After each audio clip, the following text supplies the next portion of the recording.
still after me. Kevin Spacey told me that the actor is there to serve the story, period. Do you think that applies to all actors? I'll answer two questions, the question you're asking and the question you're not asking. Do I think it applies in terms of should it apply? The answer is absolutely.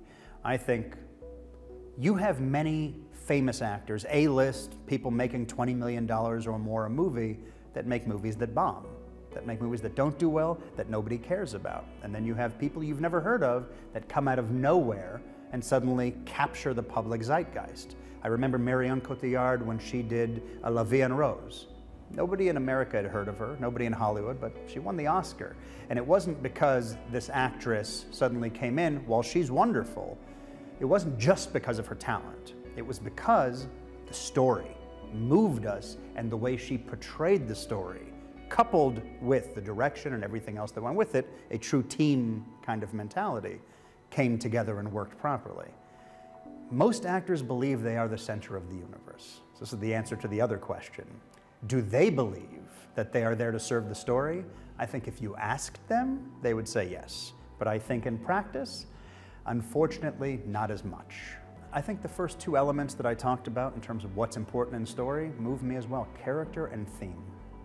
I know that there are certain plots, there are certain stories that I hear and I say, that's fascinating, but what is the actual story? Until I get deeper into it, what's on the surface is not enough to get me excited. So I look at character first and foremost. As a writer, as a producer, these are the things that I search for. I'm producing now a movie about Albert Einstein. And Albert Einstein, as you can imagine, this is someone that young and old, foreign, domestic, everybody knows his name. Now, since we're in a world of brands, he's one of those brands that everybody knows. I can tell you, James McAvoy is the actor that we've most talked about internally.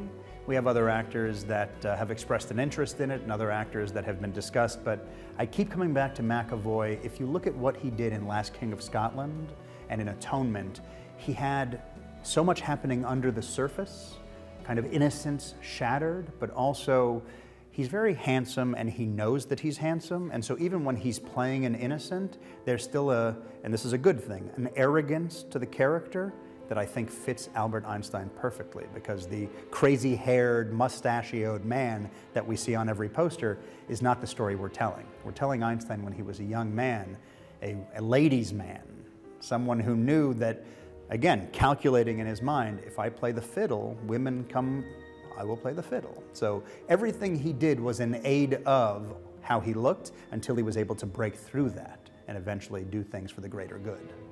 Why do you like teaching? I adore teaching. It is, I often say, I'm engaged now, I'm getting married in May, and I often say I have three passions. My three passions are movies, teaching, and Emily, my fiance. She comes third? No, this is in no particular order, yes. I love teaching because, first of all, every time I teach, I learn something. I can teach the same class over and over again, and I have for many years, and every time I teach it, I draw something new from it. I remember something I've forgotten, or I find a concept that I thought I understood, but as I get older, as I have more experience, I learn new things from that same experience or that same information. There is nothing greater to me than a moment when I watch someone's light, metaphorically, go on in their eyes as a result of something I've done.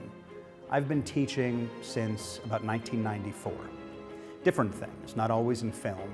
And regardless of the subject matter, the idea of connection to another human being, I think this is why I love movies too. I get to do connection to a massive amount of people.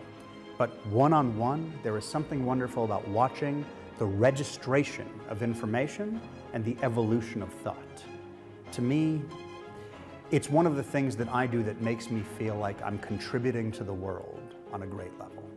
What are your impressions so far of this class? I am so excited about this class. It's an interesting group, it's eclectic. We have people who have never done any work in the arts, other people who have actually written and directed their own movies before, who now want to understand a different part of the dynamic.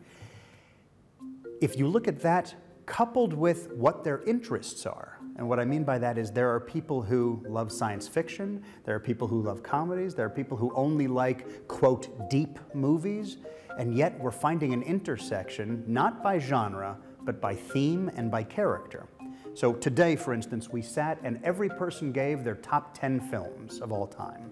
And we broke down what thematic similarities those films have. And some of them are very bizarre. You know, movies, one woman said Borat, La Dolce Vita, and Pretty Woman. They wouldn't on the surface seem like they're connected. And we were able as a group